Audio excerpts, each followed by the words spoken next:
আমেরিকার বলে যে কোনো সময় উইকেট উপড়ে যেতে পারে ডক্টর ইউনূসের। যারা হতাশ হয়েছিলেন, যারা ভাবছিলেন যে আওয়ামী লীগ ফিরবে কি ফিরবে না, ফিরবে কি ফিরবে না, তাদের কাছে এটা একটা সুখবর যে অন্তর্ভুক্তিমূলক নির্বাচন করতে গেলে আওয়ামী লীগকে আনতেই হবে। সেক্ষেত্রে শেখ হাসিনাকে হয়তো আমেরিকায় এবং ভারত দুজনে নিয়ে গিয়ে বসিয়ে দেবে ওইখানে, বাংলাদেশে হয়তো রাষ্ট্রপ্রধান হিসেবে বসাবে। সেটা শুধু এখন সময়ের অপেক্ষা। আমেরিকা প্রচন্ড খাপ্পা, কারণ আমেরিকা পৃথিবী জুড়ে এখন তো এটা পরিষ্কার হয়ে গিয়েছে আমেরিকা এখানে রেজিম চেঞ্জ করেছে।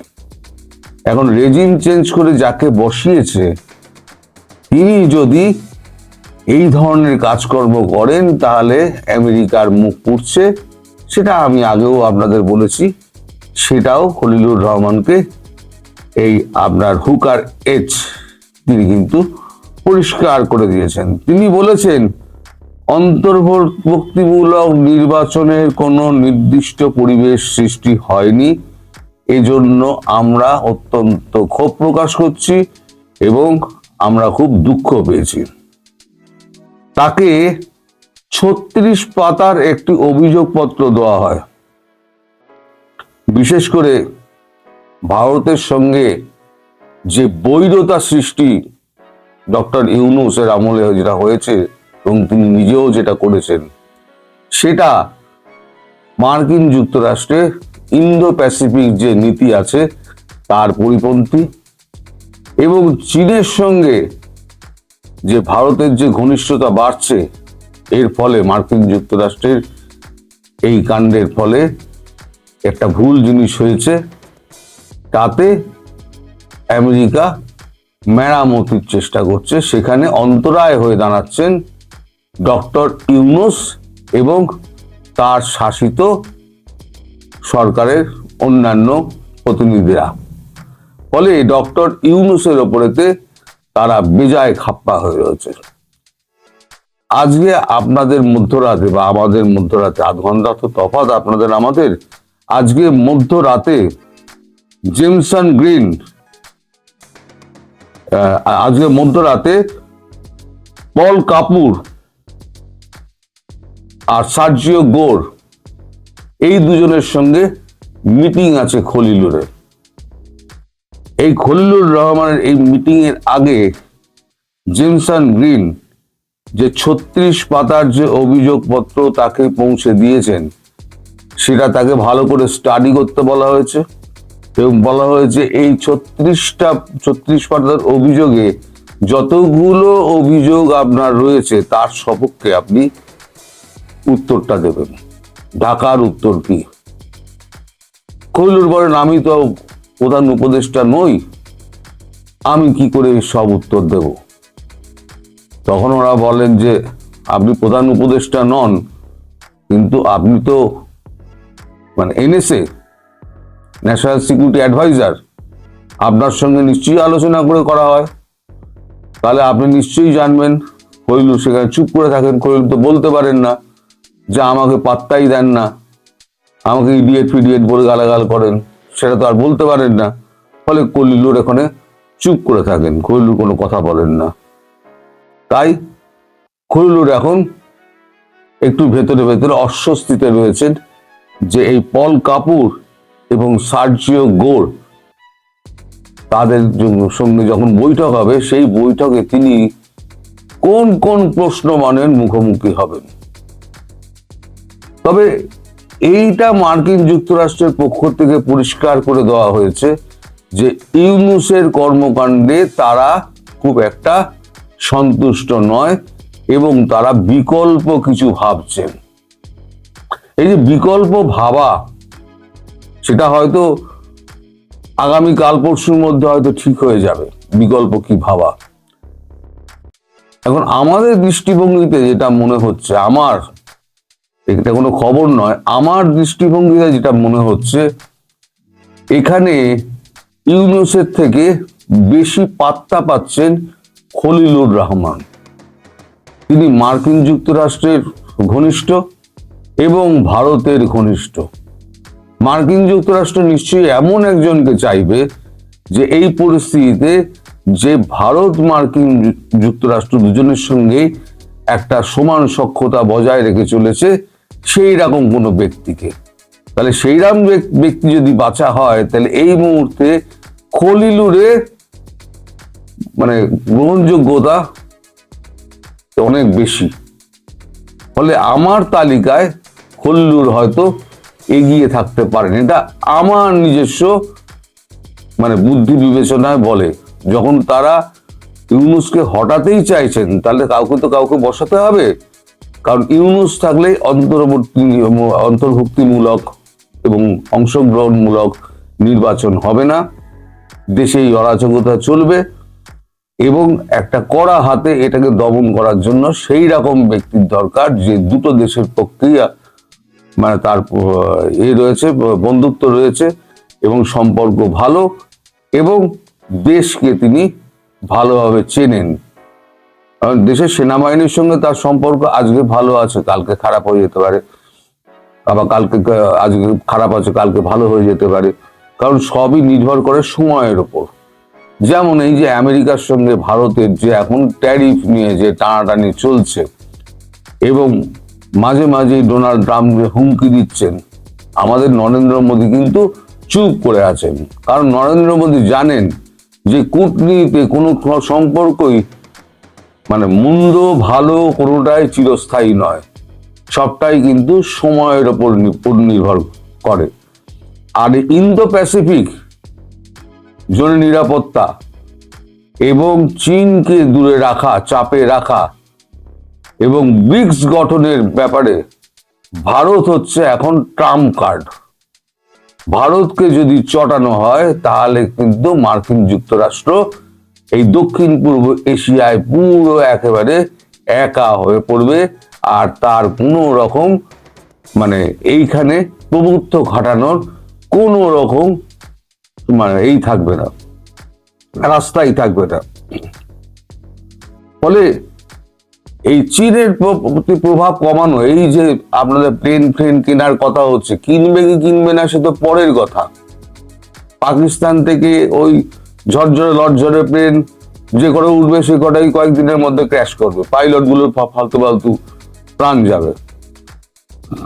আর চীনে যে বিমান কেনার কথা হচ্ছে, কিনুক বা নাই কিনুক, প্রস্তাব তো গেছে, একটা 30 মিলিয়ন একটা প্রস্তাব নাকচ হয়েছে, কিন্তু এই প্রস্তাবটা তো পাকিস্তানও স্বীকার করেছে, এবং বাংলাদেশের আপনার নৌপ্রধানও পাকিস্তানে দাঁড়িয়ে স্বীকার করেছেন যে আমরা মাল্টি রোল ওই আমরা কিনছি, যেটা চীনের তৈরি, পাকিস্তান শুধু যন্ত্রাংশটা জোরে, পাকিস্তান নিজে কিছু করে না, এটা ছুঁচো বানায় না পাকিস্তান। তো বাংলাদেশ সেক্ষেত্রে পাকিস্তানের থেকে অনেকটাই এগিয়ে আছে। বাংলাদেশে তবু কিছু উৎপাদন হয়, কিছু রপ্তানি হয়, পাকিস্তানে কিচ্ছু তৈরি হয় না, কিচ্ছু রপ্তানি হয় না। ফলে পাকিস্তান হচ্ছে একটা ভাঁড়ের দেশ, যেটা হচ্ছে পুরো আর্থিক সহায়তার উপর চলে, মানে ভিক্ষাবৃত্তি করে চলে। তো এখন আগামীকাল এই যে পল কাপুর এবং সার্জিও গোর, তাদের যে সঙ্গে যে খলিলুরের মিটিং আছে, সেই মিটিংয়ে পরিষ্কার হয়ে যাবে যে আগামী দিনে মার্কিন যুক্তরাষ্ট্র কাকে বসাতে চলেছে। তো ইউনূস যে একেবারে অপাঙ্ক্তেয় হয়ে গেছেন, ইউনূসের কথা কিন্তু কেউ জিজ্ঞেসও করেন না, ইউনূসকে কিছু বলার কথাও ওনারা বলেন না যে এটা গিয়ে আপনি ডক্টর ইউনূসকে বলবেন। একটা মানুষ যদি নিজেকে নামাতে চায়, তাহলে নামাতে সে কোথায় নিয়ে যায় নিজেকে নিজে বুঝতে পারে না, অনুধাবন করতে পারে না। এখন যখন অনুধাবন করতে পারছে, তখন কিন্তু আদৌ যদি পেরে থাকেন, অনুধাবন আদৌ যদি পেরে থাকেন, তাহলে পরে তিনি, আমার মনে হয় না খুব একটা বেশি দিন অনুধাবন করলেও তিনি থাকতে পারবেন, আর তিনি ড্যামেজ কন্ট্রোল করতে পারবেন। সুতরাং আপনারা অপেক্ষা করুন, ডক্টর ইউনূসের জামানা খুব শীঘ্রই অন্ত হবে, কেউ হটাবে না, যে বসিয়েছে সেই কান ধরে সরিয়ে দেবে, তারপর দেশেই রেখে দেবে, তাকে সেফ এক্সিটও দেবে না, কারণ ভারতকে সেক্ষেত্রে চটাবে না, কারণ ভারত বলেছে সেফ এক্সিট আমরা ইউনূসকে দেব না। সেক্ষেত্রে ভারতকে চটিয়ে ইউনূসের মতো একটা মানুষকে তারা সেফ এক্সিট দেবে না। আমেরিকা যতক্ষণ পর্যন্ত আমেরিকার স্বার্থ আছে ততক্ষণ আমেরিকা আপনার বন্ধু। স্বার্থ মিটে গেলে আমেরিকা আপনার দিকে ফিরেও তাকাবে না। এটা সারা পৃথিবী জানে। আর ইউনূস কতটা জানে না জানে, যদি না জানে তাহলে এবার বুঝে যাবে, আর জানলে পরে তিনি এখন আফসোস করবেন। এছাড়া তার কিছু আর করার নেই। কারণ এখন ওই আপনার বিল ক্লিন্টন, হিলারি ক্লিন্টন তারা কিন্তু এখন এই ব্যাপারে কোনো কথা বলতে পারছেন না। তাদের এই ব্যাপারটা নিয়ে একদম মুখ চুপ করে থাকতে বলা হয়েছে, মানে ডেমোক্র্যাটদের তরফ থেকে। ডেমোক্র্যাটরাই তো অপোজিশন, তারা এবার চাইছে ভোটে জিতে আসতে। ট্রাম্পের আমলে যত ভুল কাজকর্ম হয়েছে সেটা হচ্ছে তাদের ট্রাম্প কার্ড ডেমোক্র্যাটদের কাছে। আর ডেমোক্র্যাটরা এই ভুল শোধরানোর ব্যাপারে হিলারি ক্লিন্টন আর বিল ক্লিন্টনকে কোনোভাবেই অংশগ্রহণ করতে দিচ্ছে না বলে আমাদের কাছে খবর আছে। ফলে আপনারা একটুখানি অপেক্ষা করুন। অন্তর্ভুক্তিমূলক নির্বাচন করতে গেলে আওয়ামী লীগকে আনতেই হবে। সেক্ষেত্রে শেখ হাসিনাকে হয়তো আমেরিকায় এবং ভারত দুজনে নিয়ে গিয়ে বসিয়ে দেবে ওইখানে, বাংলাদেশে হয়তো রাষ্ট্রপ্রধান হিসেবে বসাবে, অথবা আপনার ওখানে এমনি নির্বাচন লড়ার জন্য বসাবেন। সেটা শুধু এখন সময়ের অপেক্ষা। যারা হতাশ হয়েছিলেন, যারা ভাবছিলেন যে আওয়ামী লীগ ফিরবে কি ফিরবে না, ফিরবে কি ফিরবে না, তাদের কাছে এটা একটা সুখবর যে অন্তর্ভুক্তি নির্বাচন করার ব্যাপারে আমেরিকা প্রতিশ্রুতিবদ্ধ, জানিয়ে দেওয়া হয়েছে। ভারত তো বলেই দিয়েছে, এবং শেখ হাসিনা দেশে ফেরার জন্য তৈরি হয়ে আছেন। চলেন আসি যে ভারত খাদ্য এবং তেল সবকিছু বন্ধ করবে বলে চলে। যারা আছে মুখ্যমন্ত্রী বা সংসদ সদস্য বা এমপি, যে যেই দলের হোক, সবাই মিলে সমন্বিত সিদ্ধান্ত নেয় রাষ্ট্রের যে কোনো বিষয়ে। যেমন শেখ হাসিনা যখন ভারতে গেলেন, ওনাকে সসম্মানে রাষ্ট্রীয় মর্যাদায় রাখা হবে, এটা সর্বদলীয় ঐক্য, সর্বদলীয় সিগনেচার হয়েছিল। সারা ভারতের যত দল আছে, যত এমপি আছে, যত নেতা আছে, সবাই বলছে ওকে, ওনাকে রাখতে হবে। যেমন সেইখানে মুসলমানদের সবচেয়ে বড় নেতা ভারতের ওআইসি, যার নেতৃত্বে 35 কোটি মুসলমান, যার কথা শুনে উনি নিজেও বলছেন যে আপনারা শেখ হাসিনাকে সসম্মানে রাখতে হবে। তো সেইভাবেই এখন নাকি খাদ্য, মানে আমাদের উপর টোটাল অর্থনৈতিক নিষেধাজ্ঞা দেওয়ার একটা পরিকল্পনা চলছে, যেটাতে ম্যাক্সিমাম গুলো হয়ে গেছে, কিন্তু সাউথ ব্লকের চিঠিগুলো এখনো আইসা পৌঁছায় না। আর আপনারা জানেন যে এত বড় একটা দেশ, যে ওদের এক স্টেট থেকে আরেক স্টেটে যাইতে 3 থেকে 4 ঘন্টা লাগে শুধুমাত্র বিমানে। আমরা যারা বিদেশ থেকে, বিভিন্ন দেশ থেকে আমরা যখন বাংলাদেশে ঢুকি, আপনারা দেখছেন শুধু ইন্ডিয়ার উপরে 2.5 থেকে 3 ঘন্টা বিমান চালাইতে হয়। তাহলে এটা কত বড় দেশ। এখন কলিকাতা বাংলাদেশের সাথে, বা 7টা রাজ্য যে 7 সিস্টার, ওরা আমাদের সাথে, ওরা হয়তো আমাদের প্রবলেমগুলো জানে, কি হচ্ছে না হচ্ছে এগুলো ওরা খবর রাখে। বাকি অন্যান্য ডিস্ট্রিক্টের লোকজন এটার খবরই রাখে না যে কি হচ্ছে বা কোথায় কি চলছে না চলছে, এটা খবরও রাখে না। যেমন আপনারা দেখেন, আমরা যারা ঢাকায় থাকি, ঢাকা আলাদা, সেন্ট মার্টিনে কি চলে কিন্তু এটা খুব একটা খবর রাখে না, বা কক্সবাজারে কি চলছে, বা চিটাঙে যারা থাকে তারা ঢাকার কোথায় কি চলছে, রাজশাহীতে কি চলছে, খুলনায় কি চলছে, এগুলো খবর রাখে না। আমরা এক ডিস্ট্রিক্টে খবর রাখি না, এরপরও রাখি। আর ভারত তো এত বড় এক দেশ, এত হাজার টিভি চ্যানেল, এখানে কে কার খবর রাখে? তারা অনেকেই জানে না যে বাংলাদেশ আসলে কি চলছে বা কি হচ্ছে। সুতরাং ভারত সরকার সব স্টেটকে নাকি চিঠি দিয়া জানাইছে যে ওদেরকে বুঝাইছে যে কি কি হইতে যাচ্ছে, বাংলাদেশ কি ক্ষতি করতেছে এগুলো নিয়ে। সুতরাং আমাদের উপর একটা অর্থনৈতিক নিষেধাজ্ঞা, মানে আমাদের খাদ্য, পোশাক, তারপর তেল, চাল, ডাল, সব কিছুর উপর একটা নিষেধাজ্ঞা, যে এগুলো কোনো এক্সপোর্ট আর হবে না। মানে ভারত থেকে কোনো কিছু এক্সপোর্ট বাংলাদেশে করবে না। হ্যাঁ, বাংলাদেশ কিনতে পারে বাইরে থেকে, কোনো সমস্যা নাই। যেমন এই যে গ্যাস, সিলিন্ডার গ্যাস, যেটা আমরা $10 কিনতাম আগে কাতার, কুয়েত এগুলো থেকে, সেটা এখন $14 আমেরিকান কোম্পানি থেকে কিনতে, পিটার হাসের কোম্পানি থেকে। সেভাবে কিনবে, অর্থনীতি কি হলো না হলে সেটা জানার বিষয় না। তো সাউথ ব্লকের সিগনেচারের জন্য নাকি ওয়েট করতেছে। আর এটা হচ্ছে কখন, যখন এই যে মুস্তাফিজকে নিয়ে যেই খেলাটা বাংলাদেশ শুরু করেছে, এই খেলাটার পরে যখন বলো যে আইপিএল এর সম্প্রচারের উপরে নিষেধাজ্ঞা চালাবে, আইসিসিতে যাবে না খেলতে, এগুলো সব কিছু মিলে ভারতে এবার আস্তে আস্তে সিস্টেমে পাইছে। মানে এখানে আমার যেটা মনে হয় সেটা হচ্ছে যে ভারত হয়তো ইন্টেনশনালি এই মুস্তাফিজকে বের করে দিছে, এমনও তো হইতে পারে। আপনারা ভাবেন না কেন এটা? একটু ওইদিকে ভাবি আমরা, যে তোমাদেরকে এমন ভাবে করবো যে আমরা মুস্তাফিজের বের করে দিব, তোমরা আইপিএল নিষিদ্ধ করবা, আইপিএল নিষিদ্ধ করে এরপরে বলো যে আইসিসিতে বিশ্বকাপে টি-20 ম্যাচে আমরা ভারতে খেলবো না, আমরা বাইরে খেলবো। চান্স পাবে, ওকে তোমরা খেলবা না, খেলো না, তোমাদের পয়েন্ট কাটা যাবে, পয়সা কাটা যাবে, আর ওই পয়সার ম্যাক্সিমাম পাইব কে? ভারত।